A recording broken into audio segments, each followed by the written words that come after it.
अच्छा पहले के प्रेम जब होत रहन तो एक दायरे में रहन, ऐसा नहीं बा कि काका दादा हरे प्रेम नहीं करे रहे, करत रहे। कैसे हो बा खुरपी से निशान लगाए लगाए वो काहे बदे बा कहे जब यहाँ घाम आ जाए तब तो के आवे की बा ढेर जानकार है के चोला।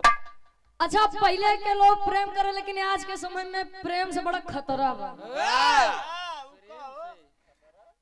खतरा या से बा कि जौन चुमवो दे गाल में ओहे काटी काटी भरी कंडाल में।